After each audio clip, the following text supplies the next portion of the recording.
Visit India's first underwater tunnel aquarium at VGP Marine Kingdom, Chennai. Vadachennai நாடாளுமன்ற தொகுதியில் எந்தெந்த கட்சி சார்பில் யார் வேட்பாளர்களாக போட்டியிட வாய்ப்புள்ளது என்பது குறித்து களம் யாருக்கு பகுதியில் பார்க்கலாம். திமுக வேட்பாளர்கள் பட்டியலில் வடசென்னை தொகுதியை பொறுத்தவரை கலாநிதி வீராசாமிக்கு ஒதுக்க அதிகம் வாய்ப்புள்ளதாக கூறப்படுகிறது. முன்னாள் அமைச்சர் ஆற்காடு வீராசாமியின் மகனான கலாநிதி வீராசாமி கடந்த நாடாளுமன்ற தேர்தலில் வடசென்னை தொகுதியில் போட்டியிட்டு வெற்றி பெற்றிருக்கிறார். அதன் காரணமாக மீண்டும் திமுக சார்பில் அவரையே வடசென்னை தொகுதியில் நிறுத்த திமுக தலைமை முடிவு செய்துள்ளதாக அக்கட்சியின் வட்டாரங்கள் தெரிவிக்கின்றன. அதேபோல அதிமுக சார்பில் வடசென்னை தொகுதி வேட்பாளராக போட்டியிட அக்கட்சியின் அமைப்பு செயலாளர் ராயபுரம் மனோவிற்கு அதிக வாய்ப்புள்ளதாக கூறப்படுகிறது.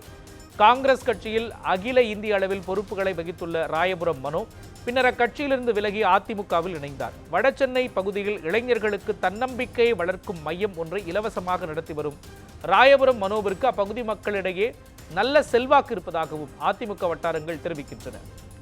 இது தவிர வெங்கடேஷ் பாபு மற்றும் பாலகங்கா ஆகிய இரு மாவட்ட செயலாளர்களையும் வடசென்னை தொகுதியில் வேட்பாளராக நிறுத்த அதிமுக தலைமை ஆலோசித்து வருவதாகவும் தகவல் வெளியாகி இருக்கின்றது. இதில் ஒருவர்தான் அதிமுக சார்பில் வேட்பாளராக இருப்பார் எனவும் கூறப்படுகிறது.